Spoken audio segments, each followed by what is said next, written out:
Online classes अभ्यास 24 में मैं योगेंद्र पांडे आप सभी का एक बार पुनः हार्दिक स्वागत करता हूं। आइए चर्चा शुरू करते हैं। आज जिस बिंदु पर हमें डिस्कस करना है वो बिंदु यहाँ पर आप देख रहे होंगे फ्लो चार्ट के मीडियम से।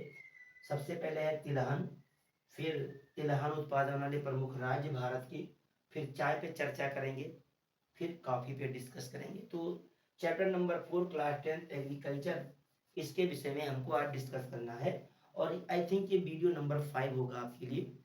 तो आइए शुरू करते हैं, to the point, come on. तो सबसे पहला है क्या है, तिलहन। तिलहन, भारत दुनिया में तिलहन का सबसे बड़ा उत्पादक देश है। यानी एक तरीके से मान लें कि जो तेल उत्पादन में, खाद्य तेल के उत्पादन में भारत क्या है, विश्व में सबसे अग्रणी देश है। तेल उत्पादन में, ऐसा तेल कौन सा तेल, खाद्य तेल जिसको हम खाते हैं, है ना, ऐसे तेल के उत्पादन में भारत क्या है, अग्रणी देशों में आता है। कुल कृषि उत्पादन का 12% किसके लिए है, तेल उत्पादन में सहयोग करता है। यानी जो टोटल कृषि प्रोडक्शन है, एग्रीकल्चर प्रोडक्शन है, उसका 12% किसके अंतर्गत है, किससे बिलोंग करता है, तो वो ऑयल वाले फील्ड से, यानी तेल तिलहन वाले क्षेत्र से संबंध रखता है। अब भारत में उत्पादित प्रमुख फसलें तेल वाली कौन कौन सी हैं, इसको देख लेते हैं। तो सबसे पहले मूंगफली है, सरसों है, नारियल है, तिल, सोयाबीन, अरंडी के बीज, इससे भी तेल आता है, अलसी, सूरजमुखी और कपास के बीज, ये सारे क्या हैं, तेल उत्पादन वाले प्रमुख स्रोत हैं। अब इनमें से अधिकांश खाद्य तेल के रूप में हम उपयोग में लाते हैं। और आप जानते हैं कि खाद्य तेल के रूप में सबसे ज्यादा आप कौन से तेल का प्रयोग करते हैं, अरे भाई कच्ची घानी शुद्ध सरसों का तेल, बैल कोल्हू ले आते हैं ना, वो फॉर्चून का सरसों का तेल, मतलब हर तरीके से अलग अलग ब्रांड है। उसके बाद फिर सोयाबीन का प्रयोग करते हैं, देन मूंगफली के तेल का प्रयोग करते हैं, साथ में अलसी और सूरजमुखी के तेलों का भी हम खाने के रूप में प्रयोग करते हैं। लेकिन यहाँ देखें, जो अरंडी के बीज का तेल है और जो कपास के बीज का तेल है, इसका प्रयोग हम औषधि के रूप में करते हैं।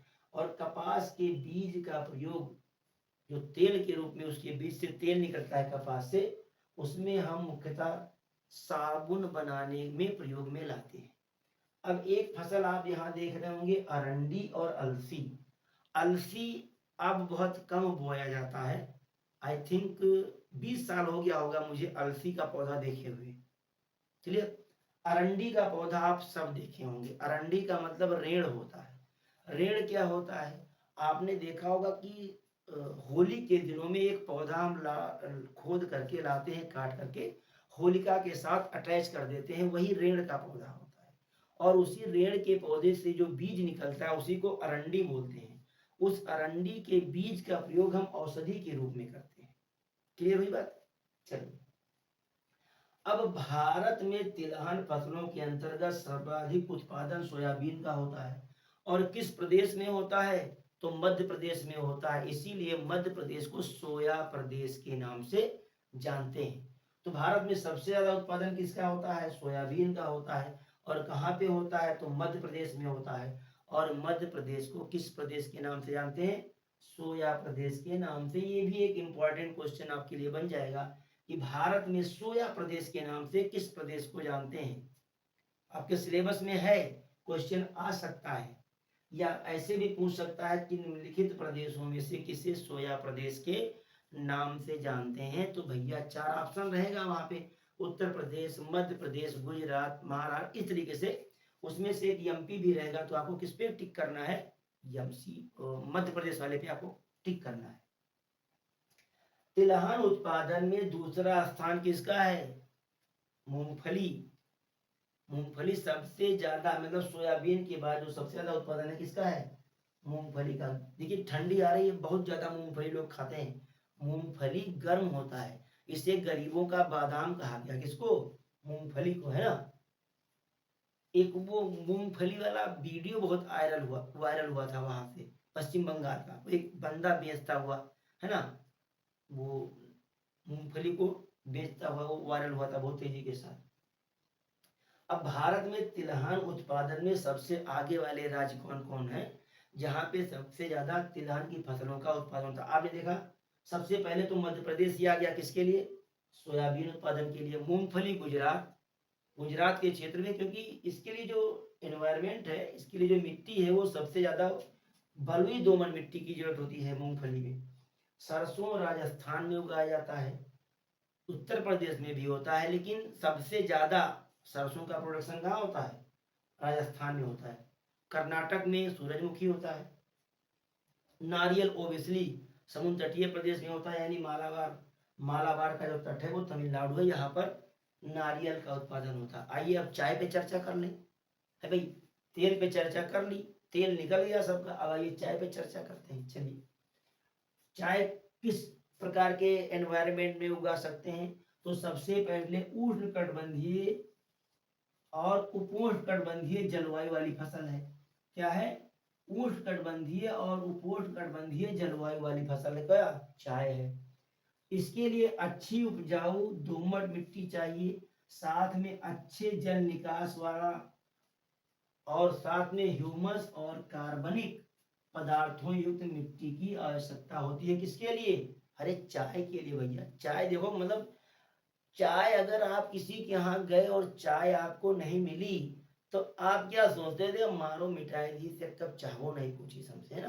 तो चाय का इंपॉर्टेंस बहुत है, इसीलिए इससे ज्यादा इंपॉर्टेंस क्या है? चाय के प्रोडक्शन में इसकी जो मिट्टियां हैं, इसकी जो मिट्टी है चाय के उत्पादन में, भगवान ने गीता में कहा है, अर्जुन त्वया चापी मया चापी, अर्जुन तुम भी चाय पियो और मैं भी चाय पियो। इसका मतलब क्या है? इसका मतलब यह है कि चाय एक इम्पॉर्टेंट, अरे तो मैं मजाक कर रहा था, भगवान ने ऐसा नहीं कहा था, है ना? ये श्लोक है, लेकिन त्वया चापी मैं चापी। और वर्ष भर गर्म और ठंड युक्त जलवायु, कैसी जलवायु हो? ठंड और गर्म मिक्स जलवायु हो। किसके लिए? अरे भैया चाय के लिए। वर्ष भर ठंड और गर्म मिक्स जलवायु हो चाय के लिए। यह एक श्रम प्रधान उद्योग है, इसमें ह्यूमन पावर या ह्यूमन रिसोर्स की सबसे ज्यादा रिक्वायरमेंट होती है। क्यों? क्योंकि भाई इसमें पत्तियों को चुनना पड़ता है, तोड़ना पड़ता है, तोड़ तोड़ के कलेक्ट करना पड़ता है, तो उसमें क्या होगा? सबसे ज्यादा ह्यूमन रिसोर्स की रिक्वायरमेंट है। अब प्रमुख चाय उत्पादक राज्य के विषय में देख ले, कौन कौन से राज्य हैं जहाँ पर चाय पैदा होता है, उत्पादित होता है। भारत दुनिया का सबसे बड़ा चाय उत्पादक देश है, पहले तो यह जान लो, है ना? इसी चाय के व्यापार को लेकर के एक अमेरिका में बोस्टन टी पार्टी रेवुलेशन भी हुआ था, ध्यान रखना। तो बोस्टन टी पार्टी रेवुलेशन कब हुआ था ये आपको बताना है, डेट बतानी है, कब हुआ था और कहाँ हुआ था। बोस्टन टी पार्टी की घटना कब और कहाँ हुई, कहाँ और कब हुई, ये आपको कमेंट बॉक्स। एक चीज और, आप लोग बहुत लापरवाह टाइप के हैं, वीडियो नहीं देखते हैं।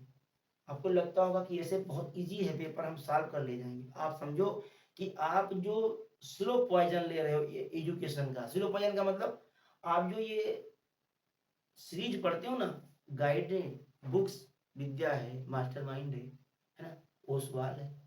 इसमें आपको सिर्फ सेलेक्टेड नॉलेज मिलेगा, आप पास हो सकते हैं लेकिन मेरिटोरियस नहीं हो सकते। तो अगर आपको मेरिटोरियस होना है तो आपको फैक्ट ज्यादा ध्यान रखना पड़ेगा। क्लियर? तो फैक्ट के साथ साथ ध्यान ये भी देना है कि अध्ययन कहाँ से आप कर रहे हैं, वो बेस क्या है। तो ध्यान रखिए, अगर मेरिट में नाम आना है तो विधिवत फुल्ली कंसंट्रेट होके स्टडी करनी पड़ेगी, है ना? वो गाइड वाले से मामला थोड़ा सा लोचा पड़ जाएगा। चलिए देखते हैं, भारत के प्रमुख उत्पादक चाय वाले कौन कौन से क्षेत्र हैं? असम घाटी और कछार, असम के दो चाय उत्पादक क्षेत्र, ये इंपॉर्टेंट है भाई, बोर्ड में आपसे एक नंबर में पूछ लेगा कि असम घाटी के या असम में प्रमुख चाय उत्पादक क्षेत्रों के नाम बताइए। तो दो क्षेत्र हैं, असम घाटी और कछार, स्थान का नाम है ये। अब पश्चिम बंगाल में देख लीजिए भाई, पश्चिम बंगाल में डुआर्स, तराई और दार्जिलिंग चाय उत्पादन वाले क्षेत्र हैं। दक्षिण भारत में तमिलनाडु है, केरल है और कर्नाटक।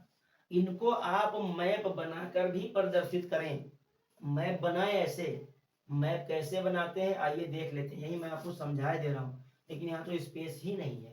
चलिए देख लेते हैं। यहाँ मैं मैप आपको बना के दिखा देता हूँ कि how can draw your map.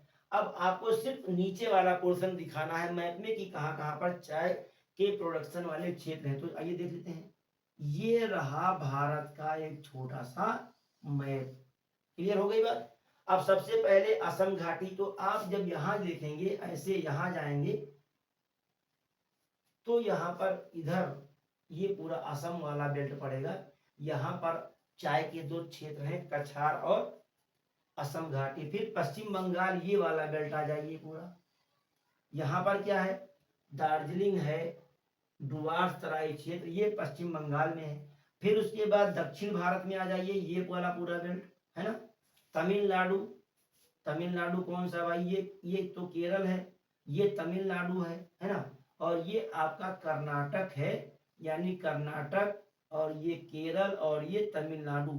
यहाँ पर भी चाय के प्रोडक्शन होते हैं। कहाँ कहाँ, दक्षिण भारत में तमिलनाडु, केरल और कर्नाटक। अगर यहाँ हम देख लें तो ये पश्चिम बंगाल, सॉरी ये असम वाला पूरा बेल्ट, यहाँ आगे आप जाएंगे असम पड़ेगा है ना। और ये पूरा पश्चिम बंगाल वाला बेल्ट, यहाँ पर क्या है, पश्चिम बंगाल में कौन कौन से दो क्षेत्र हैं आप देख लें यहीं पर, डुआर्स तराई और दार्जिलिंग कौन कौन से पश्चिम बंगाल में स्थल हैं देख लेते हैं यहीं पर। क्या है, डुआर्स, तराई और तीसरा क्या है भाई, तो तीसरा है दार्जिलिंग।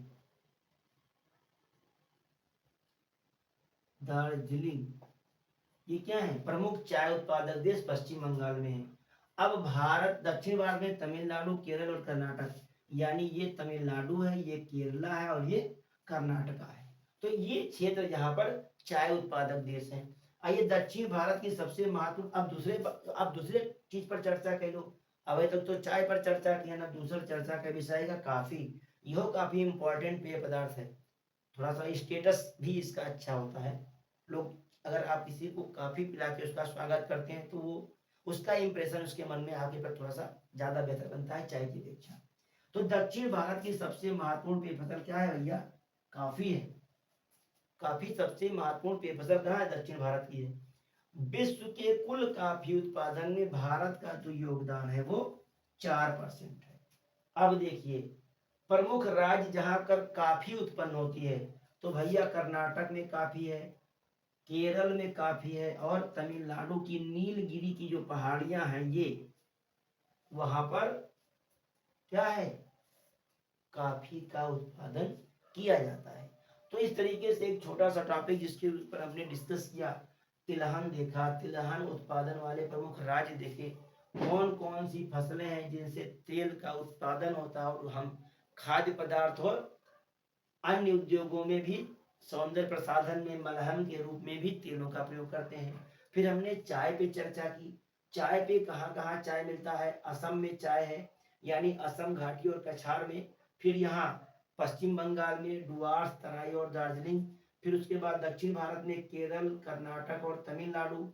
और फिर काफी पर अगर हम चर्चा कर लें तो काफी के प्रमुख जो उत्पादक राज्य हैं भारत में, कर्नाटक, केरल, तमिलनाडु, नीलगिरी की पहाड़ियां। और कुल चाय उत्पादन का 4% भारत का योगदान है विश्व में। थोड़ा सा इसको हम लिख दें, आप देख लें, फिर से मैं इसको लिखे दे रहा हूं, यहाँ पर स्पेस नहीं है तब भी मैं कोशिश कर रहा हूं। देखिए, अब यहाँ पर कौन कौन से प्रमुख चाय उत्पादक क्षेत्र है, कहाँ पे भैया, तो ये क्षेत्र है पश्चिम बंगाल का। तो पश्चिम बंगाल में कौन कौन सा क्षेत्र है, तो पश्चिम बंगाल का जो क्षेत्र है, पहले है डुआर्स। कौन सा क्षेत्र है, डुआर्स। दूसरा क्षेत्र है तराई, तराई। और तीसरा क्षेत्र है दार्जिलिंग, दार्जिलिंग। तो इस तरीके से ये पश्चिम बंगाल वाले क्षेत्र हैं, डुआर्स, तराई और दार्जिलिंग, जहां पर चाय का प्रोडक्शन सबसे ज्यादा होता है। केरल है, कर्नाटक है, तमिलनाडु है। काफी के लिए भी कर्नाटक है, केरल है और तमिलनाडु है।